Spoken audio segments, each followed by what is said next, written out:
नमस्कार। फिर से हाजिर हूँ एक नई कहानी के साथ में। मैं हूँ राज। आप देख रहे हैं हाईवे 33। दोस्तों, आज की कहानी एक ट्रक ड्राइवर जिनका नाम सतीश है उनकी है। सतीश खुद का अपना ट्रक था, लेकिन वो नशे के शिकार बन गए थे। माता पिता घर में थे नहीं, उनका देहांत हो चुका था। उनको कोई रोकने टोकने वाला नहीं था, और ना उनकी अभी तक शादी हुई थी। आगे पीछे कोई चीज़ का खर्चा था नहीं। हाँ, ट्रक जरूर था उनका अपना, जो उनका कभी पापा चलाया करते थे। अब उनका गुजरने के बाद वो ट्रक जो उनका पापा चलाया करते थे, अब सतीश चला रहे थे। लेकिन ये कहानी यहाँ से शुरू नहीं होती। ये शुरू होती है एक इंडस्ट्रियल एरिया से, एक फैक्ट्री से। तो कैसी थी वो फैक्ट्री, क्या हो रहा था वहाँ पर, और ये कैसी घटना हुई थी वहाँ पर, ये सब जानने के लिए चलते हैं इनकी इस कहानी में। लेकिन दोस्तों, अगर आप इस चैनल पर पहली बार जुड़े हैं और अभी तक इस चैनल को सब्सक्राइब नहीं किया है, तो दोस्तों जल्दी से कर लीजिए और साथ में बेल आइकन को ज़रूर दबाइएगा, ताकि वीडियो का नोटिफिकेशन सबसे पहले आपके पास पहुंचे। शुरू करें आज की कहानी। एक बड़ा सा इंडस्ट्रियल एरिया, वहाँ पर एक फैक्ट्री। अब फैक्ट्री में कुछ हलचल हो रहा था, लेकिन वो फैक्ट्री काफ़ी दिनों से बंद पड़ी थी। वो चल नहीं रही थी। ना जाने उसके मालिक कितनी बार कोशिश कर लिए, बहुत पैसा खर्च कर लिए, लेकिन उनकी फैक्ट्री चलने का नाम ही नहीं ले रही थी। जब भी चलाने की कोशिश करते, घाटे में रहते। लाखों करोड़ों रुपए उन्होंने उसमें फूंक दिया था। अब कुछ दिन चलती जरूर, इसके बाद फैक्ट्री में नुकसान होने लगता, मशीनें खराब होने लगती, नुकसान पर नुकसान वो देने लगती थी, और इससे आकर तंग आकर के वो फैक्ट्री को बंद कर देते। और ऐसा इनके साथ 3 बार हुआ था। अब फिर वो चौथी बार कोशिश कर रहे थे कि इस फैक्ट्री को चालू किया जाए, लेकिन इसके लिए अब उपाय ढूंढ रहे थे कि आखिर ये सब क्यों हो रहा है यहाँ पर। पहले भी काफ़ी जतन कर चुके थे, तांत्रिक पंडितों को फैक्ट्री में ले आकर के दिखा दिए थे, और सब ने अपना पूजा पाठ अपनी तरह अपनी विधि से किया, लेकिन कुछ दिन तो जरूर फैक्ट्री चला। और इसके बाद फिर नुकसान पर नुकसान होने लगा था। आखिरकार फैक्ट्री बंद हो गई, लेकिन अब चौथी बार कोशिश कर रहे थे। अब वो एक ऐसे तांत्रिक के ले आए थे जो लोगों की नज़र में बहुत बढ़िया पहुंचा हुआ तांत्रिक था, और किसी के सिफारिश के थ्रू ही वो आया था। अब उसको लेकर के जो फैक्ट्री के मालिक थे अपनी फैक्ट्री के अंदर में आए थे, ताकि उसको पूरी फैक्ट्री दिखाया जाए। अब क्यों नहीं चल रही है, क्या हो रहा है इस फैक्ट्री में, ताकि उनका बना बनाया काम बिगड़ रहा है। अब वो काले कपड़ों वाला तांत्रिक अब पूरी फैक्ट्री में घूम घूम कर देख रहा था। वो जांचने परखने के काम कर रहा था कि ऐसी कौन सी यहाँ शक्ति बसी हुई है जो यहाँ का काम चलने नहीं देती, मशीनों को खराब कर देती है, और वही सब ढूंढ रहा था। आखिरकार 2 घंटे के बाद वो हर तरफ देखा, हर तरफ जांचा परखा। अब फिर वो सेठ के ऑफिस में आ गया था। सेठ के सामने कुर्सी पर बैठ करके और बताने लगा कि सेठ जी, मैंने इस फैक्ट्री को हर तरफ से देख लिया। अब मुझे लग रहा है कि यहाँ पर 1-2 नहीं, कई आत्माएं का वास है। कितने को आप भगाओगे? एक टाइम तो सारी भाग जाएगी, लेकिन वह फिर वापस आ जाएगी। बहुत सारी आत्माएं यहाँ पर रहती है। ये जब आपने फैक्ट्री बनाया था तो आपको जगह का देखभाल करना चाहिए कि जगह कैसी है। आप तो लग रहा था कि कब्रिस्तान के ऊपर में ही अपनी फैक्ट्री बना रखे। वो तांत्रिक उनसे बोलता गया, और वो मालिक, जो फैक्ट्री के मालिक थे, उनकी बात सुनते जा रहे थे। अब फिर जब तांत्रिक चुप हुआ तो सेठ बोल पड़े कि बाबा, चलिए मान लिए हमसे गलती हुआ है, हमारे पुरखों लोग से, पूर्वजों से गलती गलती हुआ है, लेकिन अब तो ये गलती सुधारना है ना। कैसे करें इसको? इसमें तो हमारा जीवन भर का पूंजी लगा हुआ है, तो इसको तो हम चालू करना चाहते हैं। तो कोई ना कोई उपाय तो आपके पास में होगा, ताकि हम इस फैक्ट्री को चालू रख सकें और इससे पैसा कमा सकें। तांत्रिक सोच में डूब गया। अब फिर कहने लगा कि एक तरीका तो है, लेकिन आप कर नहीं पाओगे। तो जो उसके मालिक थे उनकी आंखें चमक पड़ी कि मतलब तरीका है इस तांत्रिक के पास में। और फिर पूछ बैठे कि कैसा तरीका, आप बताइए बताइए, मैं जरूर करूँगा अगर मैं कर सकूँ तो। अब तांत्रिक कहने लगा खैर छोड़िए, ये आपसे नहीं होगा, ये थोड़ा रिस्की है। तब वो सेठ जो थे कंपनी के मालिक, जो कहने लगे आप पहले बताइए तो सही क्या काम करना है। तब वो सारा कुछ तांत्रिक उनको बताने लगा धीरे धीरे। अब वहाँ पर दो ही लोग थे, कंपनी के मालिक और वो तांत्रिक। अब तांत्रिक बताया कि देखिए, मैं सोचता हूँ कि क्यों एक ऐसी शक्ति को यहाँ पर छोड़ा जाए जो जितनी ही आत्माएं रहती हैं फैक्ट्री के अंदर में, उन पर वो काबू रखे। लेकिन उसको यहाँ पर बिठाने का मतलब कि बहुत सारे खर्चे हैं, क्या वो खर्चा आप कर पाओगे? अब वो जो मालिक थे वो कहने लगे हाँ हाँ क्यों नहीं, कितना खर्चा होगा, क्या खाती पीती होगी, वो जो भी खाती पीती हम सब कुछ दे देंगे, आप बताइए तो सही। तब वो तांत्रिक कहने लगा देखिए, खाना पीना तो देना ही पड़ेगा, लेकिन वो तांत्रिक जो ये लड़की है, जो आत्मा है, वो बहुत ही शक्तिशाली है और उसको अमावस की रोज एक पूजा देना होता है और उस पूजे में तो बहुत सारा भोजन तो होता ही है, लेकिन एक जुआ लड़का भी चाहिए। अमावस की रोज, हर अमावस की रोज ऐसा कर पाओगे आप? आपकी नज़र में ऐसा कोई जुआ लड़का है जो उस आत्मा के साथ रात गुजार सके?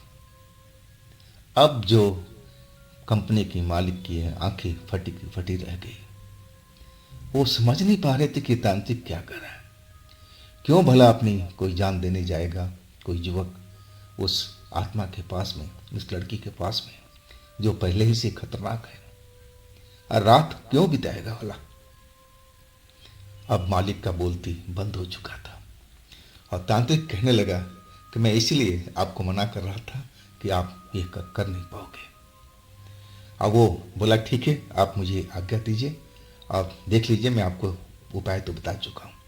अगर आप पूजा पाठ कराओगे तो ये कुछ ही दिन तक चलेगा, अब फिर कुछ महीने के बाद में जो फैक्ट्री जैसे पहले हुई थी बंद होने के कगार पर फिर हो जाएगी, और दूसरा आप काम कराएंगे तो ये फैक्ट्री आपकी चलती रहेगी और वो लड़की बरकत भी देगी आपको फैक्ट्री में। आप एक तरह समझ लो कि सोने बनाने का मशीन अपनी फैक्ट्री में लगा रहे हो, वो आपकी फैक्ट्री को चमका के रखेगी, इतनी उसमें ताकत है, बरकत भी देगी आपको इस काम में। अब तांत्रिक ने जो लालच दिया, अब उस लालच में मालिक फंसने लगे थे। अब फिर वो कहने लगे कि महाराज बैठिए तो सही, बैठिए तो सही, अब आप ही बताइए ऐसा लड़का कहाँ मिलेगा, कौन अपनी जान देना चाहेगा? तब वो तांत्रिक कहने लगे अरे जान देने वाली कोई बात ही नहीं है। अब आप समझ लो कि एक रात के लिए जैसे उसकी शादी होनी हो, ऐसी ही तो बात है। अब ऐसा आपको लड़का ढूंढना है जो इस बात पर राजी हो जाए, एक रात उस प्रेत आत्मा के साथ में गुजारनी है और उसके बदले में मांगा पैसा उसको दीजिए, क्यों नहीं कोई लड़का करेगा? अब जो फैक्ट्री के मालिक थे, अब जो तांत्रिक बाबा थे उसकी बात को समझने लगे थे, लेकिन फिर भी वो डरे हुए दिखाई दे रहे थे कि बाबा ये काम आप क्यों नहीं कर लेते, आप ही ऐसा कोई लड़का ढूंढ दीजिए। लेकिन वो तांत्रिक बाबा कहने लगे कि मैं कहाँ ढूंढूंगा, मेरे पास तो और बहुत सारा काम है, ये काम आप ही कीजिए। और तब मामला यहीं पर ख़त्म हो गया। और फिर अब वो उस ऑफिस से कार में बिठा करके तांत्रिक को छोड़ने के लिए निकल गए। लेकिन रास्ते भर में उनसे बातचीत चलती रही कि बाबा, जैसे इस लड़के का कोई प्रबंध हो जाता है मैं आपको बुलाता हूँ और आप ये सारा काम करवा दीजिएगा। अब बाबा बोले कि ठीक है, पहले आप उस लड़के को तैयार तो कीजिए। हाँ देखिए, खतरा तो जरूर होता है, कहीं वो लड़की की आत्मा भड़क गई, उस लड़के ने सहयोग नहीं किया उसके साथ, तो वो बुरा भी कर सकती है उसके साथ में। तो आप ज़रा सोच समझ लीजिएगा, ऐसे लड़के का चुनाव कीजिएगा जिसके आगे पीछे कोई ना रोने वाला हो। आप मेरी बात समझ रहे हैं ना? अब मालिक समझ चुके थे। इसके बाद तांत्रिक बाबा को वो रेलवे स्टेशन छोड़ आए, क्योंकि वो दूसरे शहर में रहते थे। इसके बाद सेठ जी अपने घर कोठी लौट आए, सोच में डूबे रहे। कई दिन तक इस मसले पर सोचते रहे। कभी उनका मन कह रहा था कि छोड़ो, फैक्ट्री को किसी को बेच देंगे, लेकिन फैक्ट्री तो उनका भूथा फैक्ट्री के नाम से मशहूर हो चुका था। अब तो उसका कोई इतना पैसा भी नहीं देने वाला था। एक तरह से नुकसान ही नुकसान था। लेकिन तांत्रिक ने जो उपाय बताया था, अब वो ठान चुके थे कि चलो कुछ ना कुछ ऐसा करते हैं, कोई ना कोई तो लड़का जरूर मिल जाएगा। और इसके बाद हम चलते हैं दूसरी साइड में, जहाँ पर इंडस्ट्रियल एरिया में ट्रक वगैरह खड़ा होते थे, ट्रांसपोर्ट का ऑफिस था। और वहाँ पर एक लड़का ऐसा था जिसका नाम था सतीश, ट्रक का ड्राइवर था। अब वो नशेबाज हो चुका था। नशेबाज ऐसा था कि जो भी माल लेके जाता चक्कर ट्रांसपोर्ट ऑफिस से, वक्त पर नहीं पहुंचाता था, रास्ते में रुक करके नशा के सेवन करने लगता था और कई दिनों के बाद पहुंचता था। अब इससे लोग, जो वहाँ का ट्रांसपोर्ट का ऑफिस थे, एक तरह से मार्केट ही था, और सारे लोग उससे खपा हो गए थे कि इसका क्या फ़ायदा, जब वक्त पर सामान ग्राहक के पास ना पहुँचे तो फिर तो बेकार है ना। अब लोग बाग, जो वहाँ के ट्रांसपोर्ट के लोग थे, वो उस लड़के को माल देना बंद कर दिया। अब आखिर करे तो क्या करे लड़का, वो परेशान रहने लगा। खर्चा भी चाहिए, ट्रक का ईंधन भी चाहिए, अपना खुद का भी खर्चा था, और ऊपर से वो शराबी था। अब शराब के लिए पैसा भी चाहिए, लेकिन काम ऐसा मिलता था जो कोई कर नहीं पाता था, और वो भी इमरजेंसी वाला काम, जब वहाँ पर कोई ट्रक नहीं होता था और वो इकलौता ट्रक वहाँ पर होता था, और तभी उसको काम मिलता था। और हफ्ता में कभी एक आध मिल गया, नहीं तो अक्सर खाली खाली ही बैठा रहता था, किसी ग्राहक के अनुसार वो चक्कर के एवज के लिए। अब वो काफ़ी अब परेशान रहने लगा था। मार्केट सुबह 10 बजे खुलती थी और रात को 10 बजे बंद हो जाती थी। अब इसके बाद अपना ट्रक पार्किंग एरिया में लगा करके और वहीं अपना दारू वारू पीता और आराम से अपने ट्रक के अंदर में सो जाता कि अगले दिन कोई ना कोई चक्कर तो जरूर मिलेगा। अब वो जो फैक्ट्री के मालिक थे, अब अपने लड़के इधर उधर जो विश्वास पात्र थे उनको ढूंढने में लगा दिया था, और आखिरकार एक उनका जो फैक्ट्री का लड़का था, उनका विश्वासी, और उस इंडस्ट्री एरिया में पहुंच गया था, और उस ट्रक वाले के पास में, वो भी रात के वक्त में ढूंढते ढूंढते वो लड़का उनको सही लगा। 25-26 साल का लड़का था, जवान लड़का था, हेल्दी था, देखने में सुंदर भी था, लेकिन था नशेबाज। अब लड़के से बातचीत होने लगी थी, वो जो फैक्ट्री का मालिक ने भेजा था, और वो बातचीत होने लगा आपस में दोनों का। और उस आदमी ने उस लड़के से पूरा उसकी कहानी समझा, पहले भाई तुम क्या करते हो और तुम्हें क्यों नहीं काम मिलता है। तब उस लड़के ने कोई चीज़ नहीं छिपाया, बताया कि मेरे में ये गैप है कि मैं दारूबाज हूँ और इसी वजह से मुझे काम नहीं मिलता, मैं इस पार्किंग में पड़ा रहता हूँ।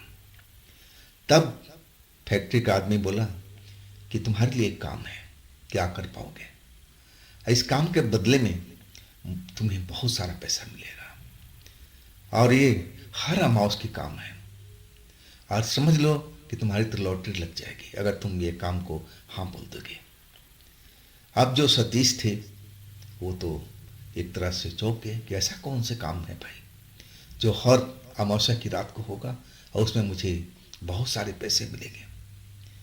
लेकिन उस जो फैक्ट्री का आदमी था वो कहने लगा, इसके लिए आप मेरे मालिक से बात करना पड़ेगा। अगर आप तैयार हो तो आप इसी टाइम चलो, मैं आपके चल करके कोठी में बात करवा देता हूँ। अब सतीश जो थे तैयार हो गए। अब इतना पैसा उनको मिलने वाला था और एक तरह से हर अमावस्या को ये काम करना था। तो कैसा काम था ये जानने के लिए बहुत बेचैन थे। अब पैसा भी तो काफ़ी मिलना था उनका, जैसे वो फैक्ट्री का आदमी कह रहा था। इसके बाद दोनों लोग चल पड़े थे, कोठी पहुंचे। अब रात का टाइम था, 10:30 से ऊपर का टाइम हो रहा था। अब वो मालिक के पास पहुंच गए, जो आदमी मिलवाने के लिए ले आया था। अब उनसे मालिक से बातचीत करवाई। अब मालिक एकांत जगह पर ले जा करके उस लड़के के साथ बातचीत करने लगे। पहले वो घुमाए फिराए बात को, लेकिन वो लड़का समझ नहीं पा रहा था। सतीश जो थे वो समझ नहीं पा रहे थे। वो चाह रहे थे कि जो भी काम हो वो बिल्कुल घुमा फिरा के नहीं, जो सामने सच हो उसको बताया जाए कि आखिर उसे करना क्या है। और तब मालिक सीधी बात अपनी बोल दी कि देखो भाई, इस काम के बदले में मैं तुम्हें बहुत सारा पैसा दूंगा। अब काम यह है कि हमारी फैक्ट्री चल नहीं रही है और वहाँ पे एक पूजा पाठ होना है अमावस्या की रात को, एक तांत्रिक के द्वारा। अब तुम्हें उस अकेली फैक्ट्री में रात गुजारनी है एक आत्मा लड़की के साथ में। आज तुम समझ लो जैसे तुम्हारी वो दुल्हन है, तुम्हारी सुहाग रात है। क्या तुम कर पाओगे? उस टाइम भी जो सतीश थे थोड़ा बहुत घूंट लगा रखी थी। अब वो सोच विचार में लग गए। नशा तो थोड़ा बहुत तो उनके अंदर में था। अब वो कहने लगे, कितना पैसा मिलेगा? तब सेठ जी ने बोला कि तुम कितना मांगते हो, तुम अपनी बताओ पहलू। अब सतीश को समझ में नहीं आ रहा था कि कितना बोलूं ना बोलूं, कुछ जवाब नहीं दे रहे थे। तब मालिक ने बोला, भाई इस काम के बदले में तुम्हें लाखों रुपए दूंगा, अब बोलो क्या तुम तैयार हो? तब सतीश लाखों रुपया सुन करके अब वो एक तरह से चौंक गए। तब वो कहने लगे, चलो मान लिया सेठ जी कि मैं उसके साथ रात बिता लूंगा, तो इसकी क्या गारंटी है कि मैं जिंदा बचूंगा? कहीं वो आत्मा लड़की मुझे मार तो नहीं देगी, क्योंकि वो तो एक तरह से आत्मा है, भूत है, तो इसकी कौन गारंटी देगा? तब सेठ जी कहने लगे कि देखो, जो तांत्रिक ने ये कार्य बताया है और उसने ही बोला कि जब लड़का खुद सहयोग देगा उसके साथ में, तब वो लड़की उस पर खुश रहेगी और हो सकता है कि रात बिताने के बाद उसको भी अमीर बना दे, जैसे मेरा फैक्ट्री को वो आगे बढ़ाना चाहती है। तो देख लो, तुम्हारे हाथ में तो दोनों हाथों में लड्डू है, अब करना ना करना तुम्हारे ऊपर में है। आप सेठ जी सारा कुछ प्लान सब कुछ बता चुके थे। अब वो जो सतीश थे अब अपना दिमाग लगा रहे थे कि मैं काम करूं कि ना करूं। लेकिन वो सोच रहे थे अपने भविष्य के बारे में कि एक तरह से तो शराबी घोषित हो गए अपने एरिया में, काम तो कोई देता नहीं है, कभी भूले भटके कोई काम आ जाता है, ऐसे कितना दिन चलेगा और क्या करूं ना करूं कुछ समझ नहीं पा रहे थे। लेकिन वो निष्कर्ष पर निकले कि ये काम मुझे कर लेना चाहिए, क्योंकि महीने में तो एक ही बार काम आई है अमावस की रोज, ऐसे मुझे लाखों रुपए मिलेगा, तब मुझे भला ट्रक चलाने की जरूरत क्या है? मैं आराम से एक रात आऊँगा, उस लड़की के साथ बिताऊँगा और मुझे सेठ लाखों रुपए दे देंगे, मैं अपने घर में आराम से बैठ कर के ऐश मौज करूँगा, क्या परवाह है। अब वो सेठ को हाँ बोल दिए। सेठ के हाँ बोलने के बाद में जब वो चलने लगे फिर वो रुक गए और सेठ की तरफ मुड़ करके बोले कि देखिए, बुरा मत मानिएगा सेठ जी, मुझे उस तांत्रिक से पहले मिलवा दीजिए, मैं अपनी जान की गारंटी चाहता हूँ। चलो मैंने मान लिया उस लड़की के साथ मैं सारी रात सहयोग करूँगा, अब क्या वो बदले में मुझे मारेगी तो नहीं, मेरी जान का कोई खतरा तो नहीं रहेगा। अब सेठ भी समझ चुके थे कि लड़का जो बात बोल रहा है सही कह रहा है। इसकी भी तो कोई गारंटी चाहिए ना। क्यों भला अपना जान देना चाहेगा थोड़े से पैसे के लिए, जो सेठ के लिए थोड़ा ही था, लाखों रुपये, लेकिन सतीश के लिए तो बहुत ज़्यादा था। अब वो कहने लगे कि हाँ, मैं मिलवा दूंगा। और उन्होंने एक डेट फिक्स किया कि आप फलाने तारीख को आप आ जाइए, और उस रोज़ मैं तांत्रिक से आपकी डायरेक्टली बात करा देता हूँ। जो भी समझना बुझना हो आप पूरी तरह से उनसे समझ लीजिए, इसके बाद हम आगे की कार्रवाई करेंगे। आप सतीश अब समझ गए थे कि चलो अच्छी बात है, मैं तांत्रिक से मिल लूँ और सारा खेल समझ लूँ कि मुझे उसमें करना क्या है, उस लड़की को कैसे खुश रखना है। अगर वो लड़की नाराज हो गई तो अब क्या होगा। और आखिरकार अब डेट फिक्स हो गई थी मीटिंग का, और सतीश अपने ट्रक लेकर के चल पड़े थे अपने इंडस्ट्री एरिया में जहाँ वो रात गुजारते थे। लेकिन अब इसी में इनका दिमाग लगा हुआ था, इसी में सोच विचार रहे थे। कई वो हसीन सपने देखने लगे थे कि अब तो मैं लखपति हो जाऊंगा कुछ ही महीनों में। वो सपना अपना बुनने लगे थे कि उन पैसे को मैं क्या करूंगा। इस तरह से सपनों में उड़ान भरने लगे थे। उनको नहीं मालूम कि ये सपना कभी भी टूट सकता है, कभी भी कुछ भी हो सकता है। लेकिन वो उन चीज़ों को नोट नहीं कर रहे थे, वो तो बस आगे की बात सोच रहे थे। और आखिरकार वो वक्त भी आ गया जब तांत्रिक से उनकी मीटिंग थी, और तांत्रिक से मिलने के लिए अब सेठ के घर पहुंच गए थे। बातचीत में अब शामिल थे उनमें 3 लोग, तांत्रिक और सेठ जी और सतीश ड्राइवर। तीनों लोग एक एकांत कमरे में बैठे हुए अब बातचीत कर रहे थे। सतीश देखे कि वो जो तांत्रिक था 50-60 का आसपास का व्यक्ति था, एक तरह से अधेड़ी था, काले कपड़ों में रहता था, गले में कई कंठी माला लगाई हुई था, काला टीका करता था, और लगता था कि उसकी आंखें नशे में हों, लेकिन वो नशे में नहीं था, उसकी आंखें ही ऐसी थी।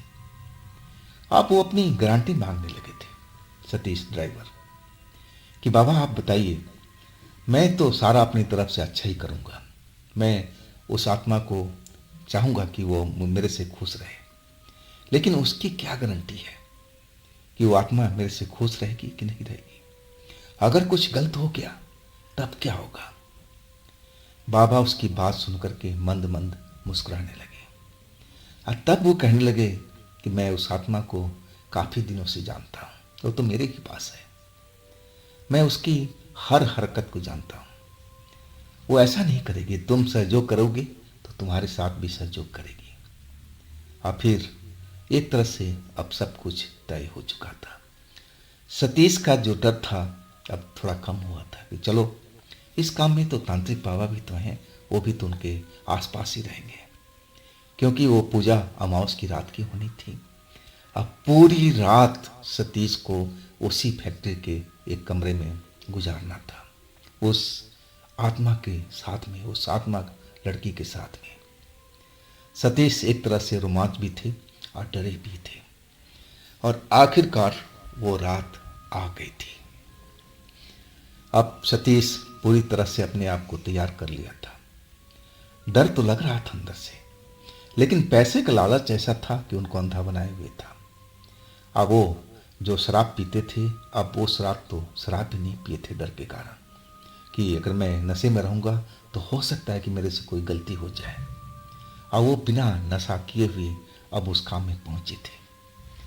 वहाँ पर सिर्फ तांत्रिक बाबा थे और उनके 2 लड़के थे। वहाँ पर सेठ नहीं था, ना उनका कोई व्यक्ति, क्योंकि वो फैक्ट्री एक तरह से बंदी थी। वहाँ तो कोई कार्य होता नहीं था, सब मशीनें बंद पड़ी थी, कई तो खराब हो चुकी थी।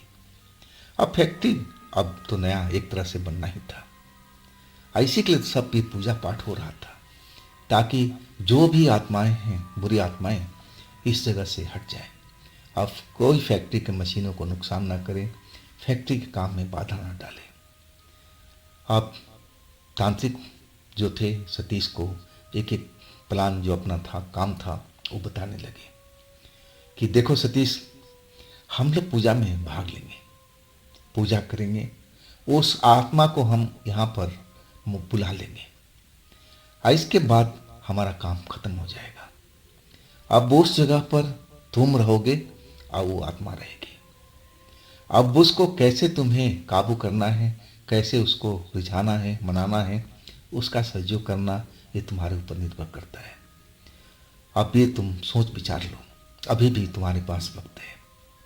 अगर तुम उसके साथ कुछ बुरा नहीं करोगे तो तुम्हारे साथ भी कुछ बुरा नहीं करेगी, इतना तो मैं जानता हूँ।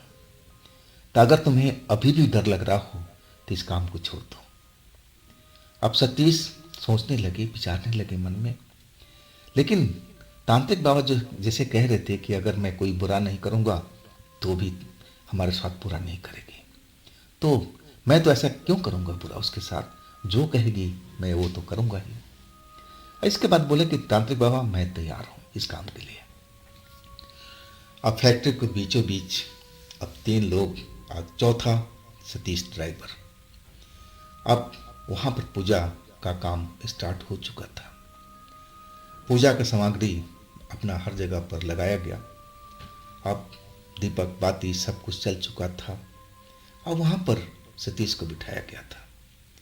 अब 3 लोग तो तांत्रिक थे, जिनमें बाबा प्रमुख थे, 2 उनके असिस्टेंट थे, और अपना मंत्र का उच्चारण सब करने लगे। उस आत्मा को अब बुलाने का काम होने लगा था। अब पूजा काफ़ी लंबा चला था, आधी रात का वक्त हो चुका था, 12 से ऊपर का टाइम हो गया था, और आखिरकार जो दीपक जल रही थी एकाएक जलती हुई दीपक बंद हो गई, जबकि वहाँ पर हवा नाम की कोई चीज़ भी नहीं थी। और तब जो तांत्रिक थे अब अपने दोनों असिस्टेंट को इशारा किया कि चलो हमारा काम अब ख़त्म हो गया है, अब तो काम सतीश का है, ये खुद अपने काम को संभालेगा। और वो तीनों लोग वहाँ से चले गए थे। फैक्ट्री में अंधेरा भी नहीं था, कुछ लाइटें जरूर जल रही थी, ट्यूबलाइट जल रही थी, बुझ रही थी, कुछ सही से भी जल रही थी।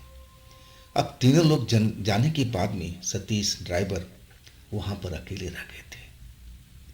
अब एक तरह से उनका दिल की धड़कन जो थी अब धीरे धीरे बढ़ने लगी थी कि ना जाने अब कौन सी लड़की ऐसी आएगी, आत्मा जो है किस रूप में आएगी जिसके साथ मुझे रात गुजारनी पड़ेगी। अगर मैं उसके साथ रात नहीं गुजारा तो हो सकता है कि हमारा काम खत्म कर दे। डरे हुए भी थे, रोमांच भी थे, और दोनों चीज़ को लेकर के चल रहे थे। लेकिन काफ़ी देर बीत चुका था, आधा घंटा से अधिक दिया को बुते हुए, और तांत्रिक बाबा बोले थे कि दिया अगर बुझ गया ना तो समझ लो कि वो आत्मा यहाँ पर आ गई है, और इसके बाद हम लोग चले जाएंगे, सतीश तुम्हारा काम शुरू हो जाएगा। हाँ, हम बाहर में मौजूद जरूर रहेंगे, अगर तुम्हें कोई खतरा हो तो समझ लेना तुम चिल्ला सकते हो, भाग सकते हो, लेकिन इसकी मैं गारंटी नहीं दूंगा कि। और कुछ ही देर में जो जिस कमरे में पूजा पाठ हो रहा था, जहाँ सतीश बैठे हुए थे, उस आत्मा के इंतजार कर रहे थे, और उसके दरवाजे पर खटखट हुआ, जैसे कोई नॉक कर रहा हो, खटखट। और खटखट की आवाज़ सुनकर के सतीश का दिल तेजी से धड़कने लगा, और वो कई बार हुआ जैसे कोई आज्ञा चाहता हो कि आने के लिए, और सतीश के मुंह से आवाज़ नहीं निकल रही थी कि कुछ बोले, आगे कुछ बात करें। एकदम उनका दिल तेजी से धड़क रहा था, डर गए थे। लेकिन वो तांत्रिक ने कहा था कि देखो, अगर तुम डरोगे तो आत्मा बुरा मन जाएगी, और वो नहीं चाहती कि ऐसा कोई ऐसी लड़का यहाँ पर मौजूद रहे, वो तुम्हारे साथ कुछ गलत भी कर सकती है। अब मैं तो आते हाथे आऊँगा ना तुम्हें बचाने के लिए, और तब तक वो आत्मा ना जाने तुम्हारे साथ में क्या खेल कर देगी, और इसलिए तुम्हें डरना नहीं है, उस आत्मा को तुम्हें खुश रखना है हर तरह से। और फिर वो दिल को कड़ा करते हुए आवाज़ लगा दी, कौन है, आ जाइए अंदर। तभी वो लोहे का गेट जो बंद था, जिसके बाहर वो तांत्रिक और उनके दो लड़के निकल चुके थे, और वो दरवाज़ा चर्र से आवाज़ करता हुआ खुल गया। अब उनको लगा कि जैसे इस कमरे में कोई आया है। एक ठंडी हवा का झोंका अंदर की तरफ आया। एहसास हुआ उनको कि जो आत्मा है अब कमरे के अंदर आ चुकी है, और दरवाज़ा भी खटाक से बंद हो चुका था। लेकिन अभी तक उस आत्मा का दर्शन नहीं हुआ था। वो हर तरफ अपनी निगाहें दौड़ा रहे थे कि आखिर वो लड़की आत्मा कहाँ पर है। नज़रें अपने घुमाए जा रहे थे। दिल की धड़कन बढ़ी हुई थी कि कैसी वो होगी, किस तरह का शक्ल होगा, क्या मैं उससे डरूंगा तो नहीं। कई सवाल उनके मन में घूम रहे थे। आओ, दिल की धड़कन बहुत काफ़ी बढ़ा हुआ था। अब तभी लगा कि पीछे से उनके सर पर कोई नॉक किया हो। आज जैसे ही पलट करके देखे तो देखते ही रह गए थे। इतनी सुंदर आकर्षक लड़की उन्होंने अपने जीवन में पहली बार देखी थी। और वो जैसे मुड़े, ये सब देख करके वो दंग रह गए थे। वो तो समझे थे कि कोई खतरनाक किस्म की लड़की जो बुरी शक्ल वाली होगी उनके सामने में आएगी। उनको तो अंदाज़ा भी नहीं था कि कोई हूर की परी यहाँ पर खड़ी दिखाई देगी। और वो लड़की इनकी हालात देख करके एकदम डर से एक तरह से मजाक उड़ाने लगी थी, हंसने लगी थी। और उसकी हंसी इतनी मधुर थी कि बस सतीश जो थे देखते रह गए थे। अब जो डरा हुआ उनका हृदय था और समझ नहीं आ रहा था कि अब क्या करें। वो उस लड़की की तरफ देख रहे थे और पूरी चेष्टा कर रहे थे कि अपने आप पर यकीन करने का कि जो ये देख रहे हैं ये कोई सपना तो नहीं है, कोई ड्रीम तो नहीं है। जो लड़की उनके सामने खड़ी है वास्तव में वो वही है, आत्मा है क्या? आत्मा क्या इतना सुंदर होती है? और वो एक टक निगाहें लगाए उस लड़की को देख रहे थे। और लड़की उनकी इस हालात पर देख करके मुस्कुरा रही थी, हंस रही थी मधुर आवाज़ में। और फिर सतीश का हाथ पकड़ लिया और कहने लगी, तुम इतना क्यों डरे हुए हो? मैं तुम्हें कोई नुकसान नहीं पहुंचाने वाली, तुम मेरे से मत डरो। आओ हम लोग कहीं बैठते हैं, बात करते हैं। और हाँ, तुम तो भूखे होगे, बताओ कुछ खाने पीने के तुम्हारे पास में है क्या? मुझे भी भूख लगी है। लेकिन इसकी अंदाज़ा नहीं था कि ऐसा भी लड़की डिमांड कर सकती है। और वो अपना सर ना में हिला दिए। तब वो लड़की कहने लगी, डरने की जरूरत नहीं है, मैं सब कुछ प्रबंध कर दूंगी। अब तुम मेरे साथ में हो, अब तो हम पूरी रात यहाँ पर हैं। क्या खाओगे बताओ, तुम क्या पियोगे? अब पीने के नाम पर अब तो उनको दारू ही पसंद था। आज जैसे वो लड़की उनकी मन की बात जान गई हो और कहने लगी कि मैं तुम्हारी सब कुछ चीज़ जो तुम खाना चाहते हो मैं सब कुछ प्रबंध करती हूँ। अब फिर एक पल के लिए उस जगह से गायब हुई। अब फिर जब अगली बार दरवाजे से अंदर आई तो उसके हाथ में सतीश का ब्रांड का वही दारू था जो सतीश पिया करते थे, और एक पैकेट था जिसमें खाना भरा हुआ था। अब वो लेकर के सतीश के आगे रख दिया कि लो खाओ पियो, और मैं भी खाती पीती हूँ, मैं भी तुम्हारे साथ यही खाऊंगी पीऊँगी। अब फिर सतीश समझ गए थे कि ये तो लड़की बड़ी दयालु है और ये तो सब जो मेरे मन की बात है ये भी जान लेती है। लेकिन सतीश थोड़ा अभी भी खुले नहीं थे उस लड़की से, डरे हुए दिखाई दे रहे थे। अब बार बार लड़के कह रहे कि देखो आपको डरने की मेरे से जरूरत नहीं है, अगर आप मेरे साथ सहयोग करोगे तो मैं भी आपके साथ सहयोग करूंगी। अब फिर वो लोग दारू का एंजॉय करने लगे। लड़की भी पी रही थी और सतीश भी पी रहे थे। और उसके बाद जो खाना का पैकेट था उसमें खोला गया तो नॉन वेज उसमें चिकन भरा हुआ था। अब सतीश देख करके हैरान थे कि ये लड़की इतनी जल्दी ये सब चीज़ें कहाँ से ले आई, लेकिन वो समझ गई कि ये तो आत्मा है, ये तो कुछ भी कर सकती है। अब इसके बाद खाना पीना हो गया था। सतीश का जो डर था धीरे धीरे कम हो रहा था कि चलो ये लड़की तो इतनी सुंदर है, ये मुझे क्यों नुकसान पहुंचाएगी। इसके बाद जब दारू का असर था, धीरे धीरे धीरे धीरे चढ़ने लगा था। अब उस लड़की का हर कहा मान रहे थे, जो वो कह रही थी कि हाँ मुझसे प्रेम करो, प्रेम कर रहे थे। एक एक बात का वो ध्यान रख रहे थे, कहीं से गलती ना हो जाए। अगर एक भी गलती हुई और लड़की बुरा मान गई तो मेरा तो काम खत्म हो जाएगा। उस चीज़ को वो ध्यान रख रहे थे। लेकिन एक टाइम ऐसा आया कि अपनी आंखें खोल नहीं पा रहे थे। नशे की वजह से इतना वो दारू पी चुके थे कि अब उनको नींद सता रही थी, आंखें खुल नहीं रही थी। और लड़की उनके बगल में लेटी हुई थी, प्यार कर रही थी और उनसे कह रही थी कि तुम अब सोओगे नहीं, अभी नहीं सोना है, अभी नहीं सोना है, अभी मुझसे बात करना है, प्यार करना है। लेकिन सतीश की आंखें बंद हो गई और उसके बाद उन्हें कुछ भी ध्यान नहीं रहा। जब उनकी आंखें खुली ना, तब सुबह हो चुकी थी। उसी जगह पर थे, उसी कमरे में थे, लेकिन वहां पर सब कुछ पूजा पाठ का कुछ सामान पड़ा हुआ था। दीपक से लेकर पूजा पाठ का जो स्थान बना हुआ था वो भी था, और वो खाने पीने के सामान भी जो जुटे थे वो भी पड़े हुए थे, और वो लड़की वहां पर नहीं थी। अब सुबह हो चुका था, वो इधर उधर देखने लगे कि वो लड़की कहाँ गई, अब कहाँ गई। लेकिन तांत्रिक बाबा ने कहा था कि लड़की दिन में नजर नहीं आती है और वो रात में ही नजर आती है, आत्मा है ना, और वो खास करके अमावस की रात को। इसके बाद अब वो मेन गेट पर पहुंचे, जाके दरवाज़ा खोला तो वहाँ तांत्रिक और दोनों लड़के जो उनके असिस्टेंट थे वो इंतजार कर रहे थे। आज उनको सही सलामत देख करके उनको भी अब आत्मा में चैन पड़ा था कि चलो सतीश आप सही सलामत हैं, कोई उस आत्मा ने कोई नुकसान नहीं पहुंचाया।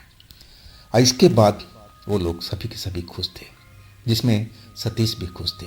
अब फिर वो तांत्रिक पूछने लगे कि बताओ रात की बातें क्या क्या हुई। मुस्कुराते हुए सतीश शर्मा रहे थे, लेकिन वो धीरे धीरे रात की पूरी बात बता रहे थे और कहने लगे कि बाबा मैंने तो इतना दारू पी लिया था, उस लड़की ने इतना पिला दिया था कि मुझे होश भी नहीं रहा।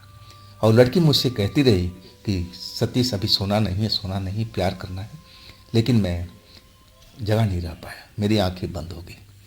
अब बाबा मुस्कुराने लगे और कहने लगे कि देखो वो लड़की तुमसे खुश है, तभी तो तुम्हारे साथ में इतना एंजॉय किया है। अब हम लोग चलते हैं कोठी में और तुम्हें पैसा दिलवाते हैं।